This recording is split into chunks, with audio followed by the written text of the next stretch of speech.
In this lesson, we're going to continue with the network buy methodology, talking about creative optimization on a DSP. And the most important element of your media buying campaigns will be your creatives or your banner ads.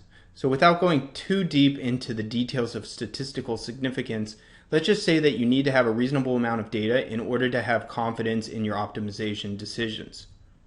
So for display advertising, a good sample size to have before making any decisions is roughly 10,000 impressions. And while judging the CTR, your click-through rate, might seem like the obvious metric to evaluate, the ultimate factor is going to be in the creative's effectiveness is the eCPA, which in other words, what is your effective cost per conversions for a banner?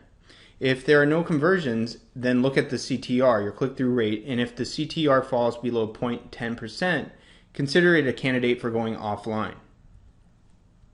Another question to consider when it comes to testing your creatives is, how many creatives should I test at a given time? The minimum should be at least 2, so you can at least have a head-to-head comparison of performance. The more banners you test, the more data you will need in order to reach a significant amount of exposure for each variation.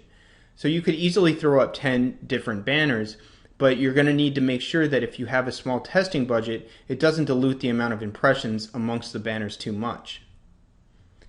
One of the most overlooked aspects of campaign optimization is placement optimization. So when looking at your campaign stats and optimizing sites, make sure to look at the placements within the sites.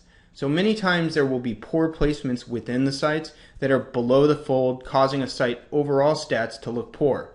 And here's how you disable that. So you can see here on the Site Scout platform here that you can double click there on that website and you'll be able to see exactly where the ad is showing up and the click-through rate. So it's pretty much a required step for optimizing campaigns. This is because during the campaign creation phase, you can add entire sites, not specific placements within the sites. So once creative level and placement level optimizations have been performed, the next step to optimize on a site level. Sometimes a site can be beyond redemption and needs to be set offline completely. There could be many reasons for setting a site offline. One would be poor click-through rate on a creative and placement levels, a poor conversion rate on the clicks coming in from the site, and an expensive cost. Your eCPM is resulting in higher cost per acquisition, so you're spending more than you're actually making. Once a campaign has been optimized from a creative, placement, and site level, one of the final tweaks to optimize a campaign is day parting. Day parting is an option in the campaign editor that allows you to specify which hours of the day and which days of the week your campaign will run. The reason for doing this level of optimization last is because you need to gather enough data from which to make an informed decision. This is easy by viewing the hourly breakdown of your campaign statistics.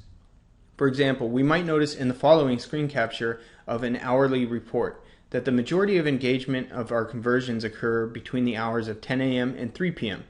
With that knowledge, we can now make an intelligent day parting rules that will run our campaigns only during optimal times. The result is more efficient spending of our ad budgets. And another way we can optimize on the campaign level is tweaking the frequency cap rate. It's common to have it set at 3 every 24 hours, but this can be adjusted in order to either limit the volume or open it up more.